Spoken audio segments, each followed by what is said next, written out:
Greetings all. This is the Mega Cat, and I'm doing just a little message here real quick before I get started on this Gundam Breaker playthrough. As you can see on the screen, I'm giving credit to Namco Bandai, and the Japanese pop group Back On for their work on this game. And also, I wanted to also mention that it's developed by a group called Gundam Perfect Games, and give credit to them as well. And I also wanted to apologize in advance. When I was going through the process of making these videos, there were some minor technical glitches and issues, and that did sort of hang up a few things as a dropout of a mic here and there, and I will do my best to try and correct or fix them if I can. Just be aware that if there is a sudden dropout on my mic, or if I suddenly go silent, it's probably because the mic itself stopped functioning. Other than that, what we're doing here is I'm going to do a playthrough on the Gundam Breaker as far as I can get through the main, what I consider the main campaign, and just going to see how that plays out. And once I've done that, well, if anybody has any other interest in the game or wants to see more of it, I might continue forward or do more videos on it. But other than that, I fully intend to just let the game speak for itself and comment when I feel necessary.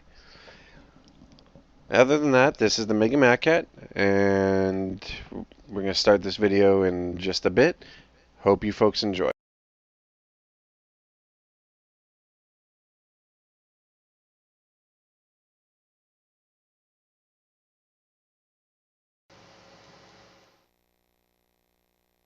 Okay, folks. Are you ready to see something awesome? In one of my recent videos, I actually mentioned that I had found what I believe to be the best Gundam video game ever, or at least what I feel is the best at this time.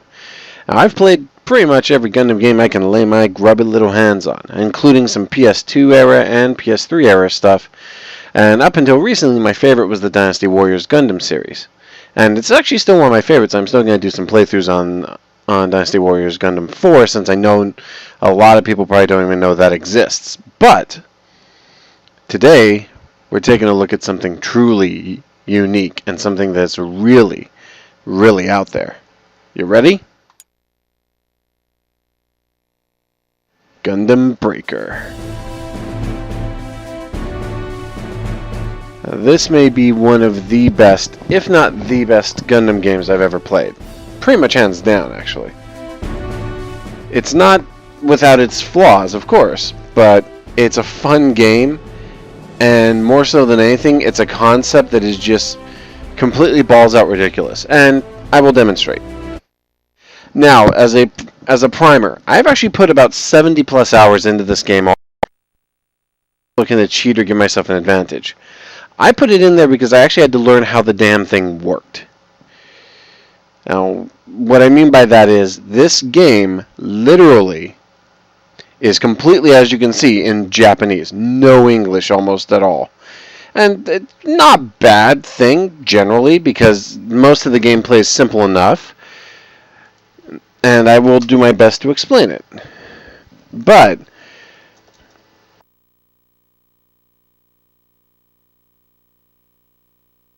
alright, yes, can we skip your stupid... There we go. But as you can see, the concept is very simple. Destroy the huge Gundam and customize your own strongest Gundam. And yes, there is some awesome, awesome English right there. Now, I'm going to leave it run for a bit so we can get the intro video, which also has some awesome music by a group called Back On. And it's a song called Infinity, which I actually did buy. I went and, found an online retailer who sells the darn thing, which was shocking, so I ran it down. But I still feel that one of the biggest problems we have, if I might go off on a tangent for a second, one of the biggest problems we have in the gaming industry and in general as far as like media is concerned, copyright, it's part of that, but it's not big. But it's not the issue in hand. Region specific stuff is what I'm talking about. Oh, hey, wait, here we go. I'm going to be quiet and let you guys check this out.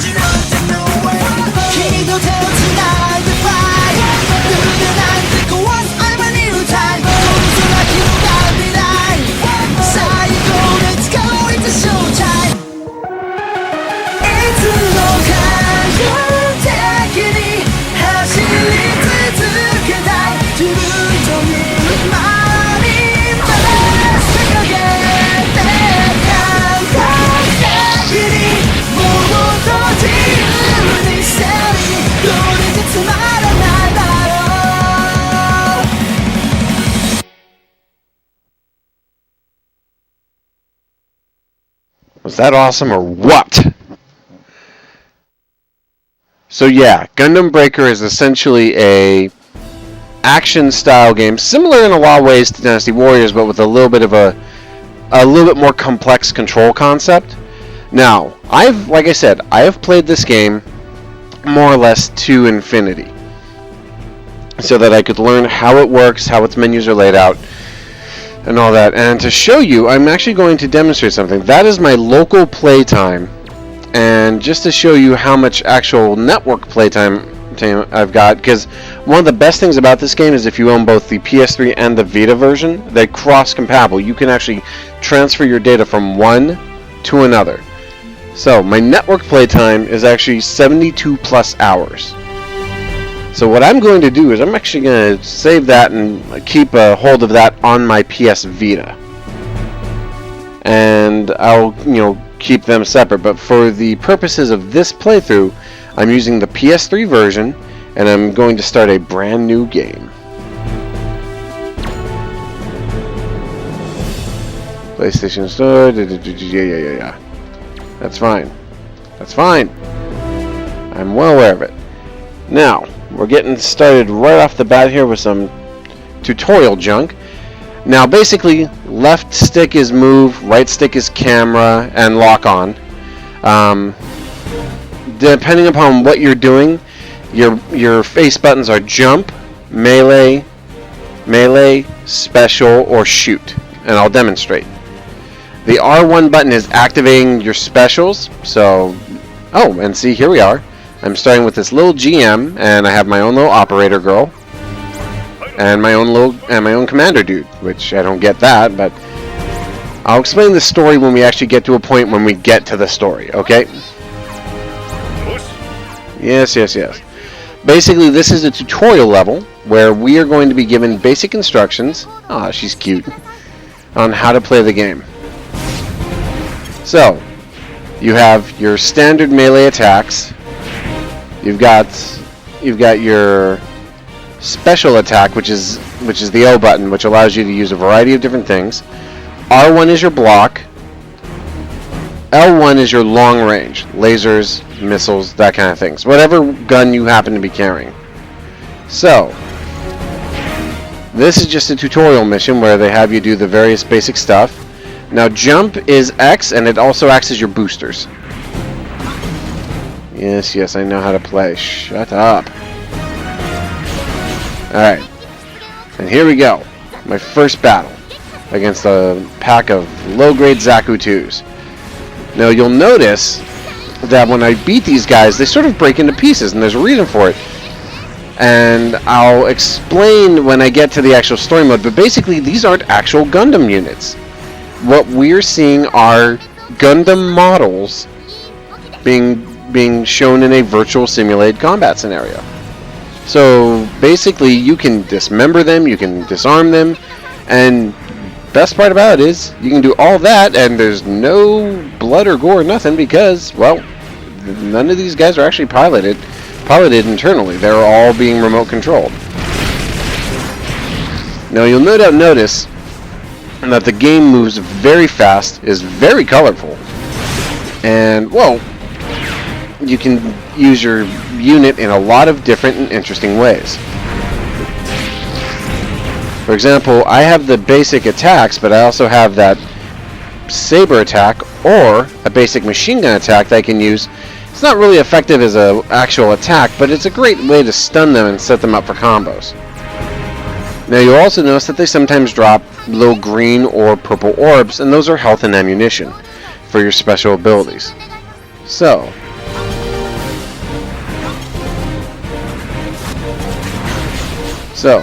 now they're telling me how to use my special attacks, which in this case is that massive uppercut sword, which that is a key part of this game, is that all the different units have different special moves or equipment that they can wield. For example, the basic GM is just a very low grade model. So its basic attack is just that special uppercut slash, which allows it to more or less cut through its enemies and do a lot of damage. Now, these boxes also drop health, money, and other supplies, and are very useful, if you find yourself in a situation where you need to restock or you're having trouble getting through your opponents. Now, you can do various combos depending upon the weapon you're carrying, and it's all a mixture of the square and the triangle button. Basically, if you use square or triangle, they do all kinds of different stuff. And that was something I don't recognize, but that's okay. I don't care. Now, you'll also notice that I'm getting points for dismantling these things. Sometimes I'll get a pack of 3,000, 4,000, whatever. And that's actually a big part of the game's playing mechanic and scoring system, which I'll explain when we get to the end. Basically, your job is to get in and wreck as many of the opponent mechs as you can with whatever means are at your disposal. Now, early on, as you can see, I'm using this very weak, very low-grade GM. But I'm also stacked up against very weak, very low-grade, what do you call them? The Zaku 2s, and also these guys, the Zaku Customs. Now, for long range, you hold down L and you pull the trigger, which is the same button as using your sword, the square or the triangle button. And R1 acts as your special abilities. Now in this case I don't have any, aside from the dash function, which allows me to dodge quickly if I'm getting picked off from a distance. But this early on you don't really need it, but it's good to know how to use it, because it can actually help you get out of corners or get out of a dangerous situation when you're getting pinned down. Pardon me, folks. Whoa, now see, there goes my arm. And you can recapture your lost pieces. So let's say you lose an arm. Well, no big deal. You can just regenerate that arm by capturing it, picking it back up, or there's also like a magnetic field thing you can do where you can actually summon it to you, but you have to stand completely still. Here, I'll try to demonstrate that for you. But you have to stand completely still and wait for it to come to you. Now, once it does, it's instantly reactivated, so there's like no repair cost or nothing involved. But losing like your shield or your weapon at a critical moment can be a death sentence, sorta. Can cause you to lose a mission very quickly. So, mission's complete. Commander's complimenting me on my skills, my abilities, saying not to be egotistical or none of that junk, I think. I honestly have a little trouble following the Japanese on this. I mean, I understand some of it, but only enough that I can really sort of get the basics down and navigate the menus. Still, I've finished the first mission, so I get to leave, and they grade me on my scores. Now, OS level. You'll notice that the OS level is rising as I go forward. The OS level determines how much you can equip your unit with and what parts can be placed on it. If you try to put a part on it that you don't actually have possession of, you cannot use it. For example, if I have a level 5 OS part but I'm only level 4, I could have the part but I can't actually activate it. Oh, hi Commander. Now they're talking about Gauss, Gaios, which I think is like a joke about chaos or something, but I don't know the details. But basically, these two are they're basically the people who guide you through the whole process. And from what I can understand, if I'm following this correctly, there's some sort of a big tournament happening where people are creating what are called Gunpla, which is Gundam plastic models. And these are huge in Japan. I mean, just insanely popular in Japan. And basically what's happening here is that you are collecting parts for Gundam plastic models, which are then put into a virtual VR simulator, and you, and sometimes a team member, will join you, and you can go in and actually whoop, levels together as a team. And this game does feature both single player and cooperative online multiplayer. However, as of this time, it's primarily Japanese, so you're not likely to run into too many Americans playing it at the moment. I'm sorry to say. Now that being said, I still feel that this is by far maybe the best Gundam game I've played in years. And maybe even of all time, simply because of two things. One, the customization aspect is really cool and makes it feel like you're really building your own Gundam and really making it strong. But the other thing is the combat feels shockingly authentic for Gundam, minus the fact that you can fight giant versions of the mechs. But I mean, it feels right. You're dodging, you're juking, you're sword fighting. The only thing it doesn't have is a clashing system, but that's mostly because you can't animate that within the scope of this game's engine. But beyond that, everything about this game just feels so good to play. Yeah, get out of my face. Now, here's the VR hangar, single player. And there's my GM, which is awesome. But it's also just a basic GM, so it's not exactly all that fancy. Now, here's the GM itself, and you'll notice that I can't do a modification to it yet because I don't have parts or equipment to do so. I only have the basic GM. So, what are we going to do? We're going to go right back in and go to level 2. Now, when you're ready to actually start a match, you come up to your unit, and you have a circle, which is back out. You have the square, which is activate the mission, and the X button selects the unit itself for modification, which we cannot do in this juncture. So, I'm going to start the mission, and in 4 seconds, we're off and running.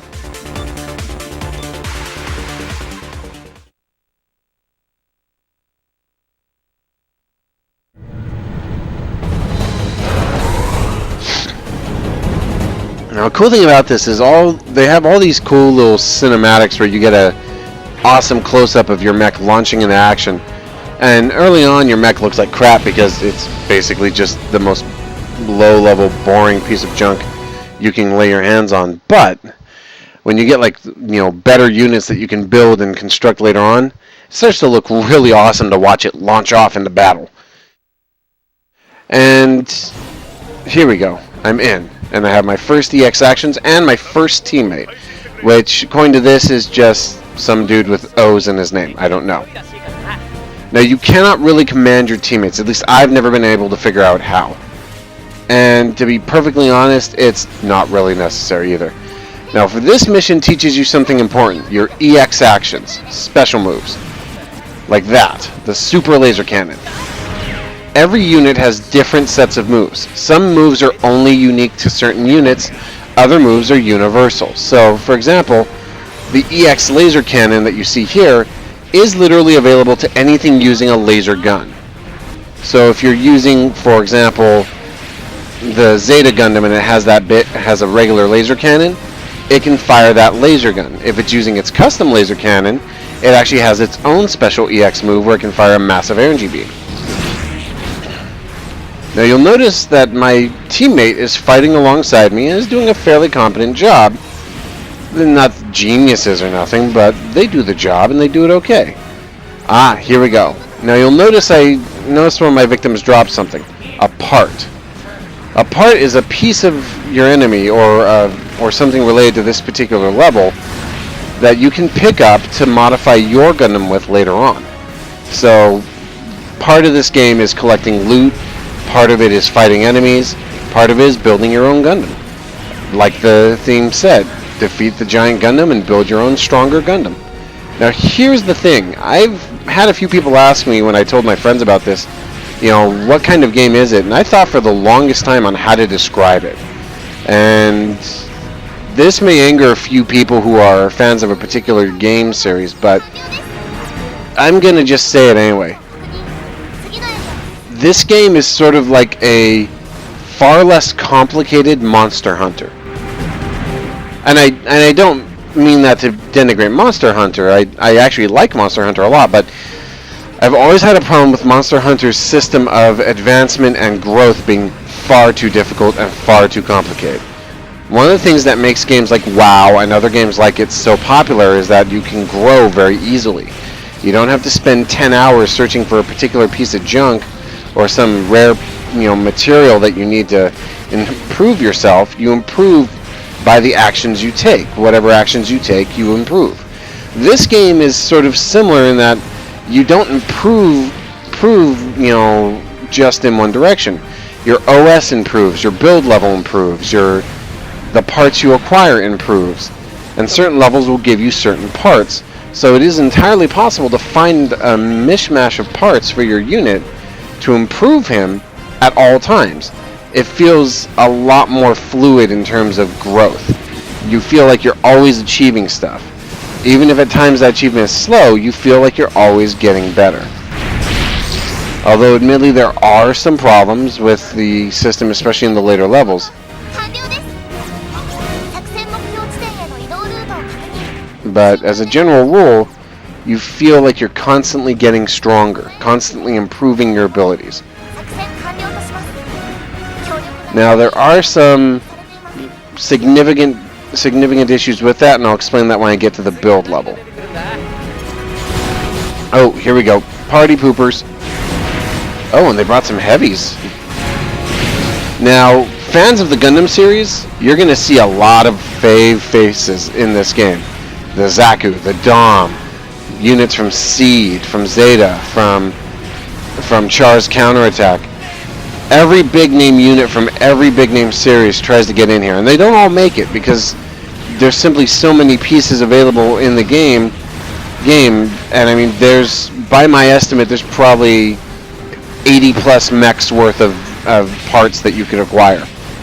And there's actually two separate categories of parts you can acquire. And I'll explain that in a bit. So this game, the customization is enormous, but as a result, we fight a boss now. But as a result, there's also the side effect that sometimes, you're going to get, a lot of pieces and parts that you don't have a use for, and that you can sell back for, other parts or for money at a store, which I'll show you later. But basically, the biggest problem with this game's customization is if you don't speak Japanese, navigating the menus is going to be a big headache. You'll get it eventually. I did too. And a good thing about it is that they do show you what, items you're looking at or what parts you've acquired. And they also give you a good stats listing on each one in English. All the numbers are in English. So it's easy to figure out what has higher value than what else. What you can't figure out without trial and error or without knowing the systems themselves, is which units have which attacks, which units have which features. For example, the Double Zeta Gundam will have, as one of its special features, the High Mega Cannon, which is this massive gun on its head. You won't know, unless you know about Double Zeta Gundam or you know the unit itself, you won't realize that at first because you won't know how to actually acquire that special weapon. And as you'll see here, I've OS versioned up, so I've gone to level 2, and I've learned more special actions, and I've also acquired all those parts, which means I can now update my GM with better parts. And yeah, we're done. Let's move on. But I'm going to cut it here just for the moment, and we'll pick up the video right where we left off next time. But I want to try and get some, real time on it here. I'll let this introduction play out first, though. Diver City, Tokyo Plaza. Now, fans of the series know who we're looking at. The originator himself, the RX-78-2 Gundam. And there's the legendary white base itself. Gundam Breaker. I can't help but think that that's a stock photo of some actual Gundam convention. I just can't help it. But here's where the story is. Basically, they're having a tournament where people who build their own gunpla units can put them in this virtual VR simulator and compete against one another to beat these missions, or even buy various units from, the store to compete in the tournament. I guess a tournament or some sort of competition. And she's just the bubbly little MC, and she is kind of cute, but she's way too energetic for my taste.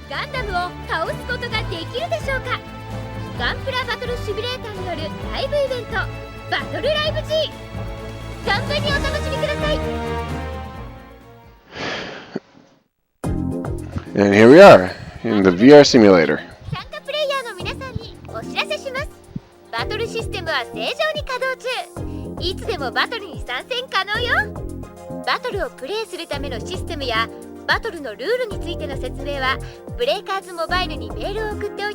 So she's basically explaining the story to you. And like I said, as far as I can determine, there's some sort of contest or competition or event going on, and it is really simplistic. I mean, there's no world-shattering event. There's no big events or anything like that. It's just literally, yep, guess what? We're holding a contest, see who can build the best Gundam, come in, win prizes, yada yada yada. And it doesn't seem like, there's no villain as far as I can tell. There's no real threat. This game is all about just having fun and making Gundam. And it's, like I said, I love it.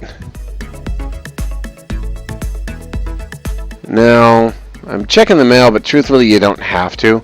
But here's the key thing. Remember earlier I mentioned about the player shop? Well, here you go. As you fight and beat levels, you can earn money, and the player shop is where you'll spend it. If it'll ever load, mind you. There we go. Now, he can shut the hell up because I don't care what he's saying. But basically, this is where you get parts and gear for your mechs. And right now he doesn't have much of anything. So I'm going to leave, and we're going to stop it right there. And when we come back, I will continue with the next level and show you how to customize your gunpla. So, this is the Mega Mat Cat. And hopefully you'll enjoy this neat little game, and I'm going to go ahead and play through as much of it as I can in a decent time period, which will be mostly all of the high-grade competition gameplay, which is and I'll explain that later, but basically up to about level 59. Anything after that is pretty much Nightmare City. But we'll get into that later, and I'll show you more of the ropes. Until then, this is the Solo Gamer, the Mega Mat Cat, signing off. See you later, folks.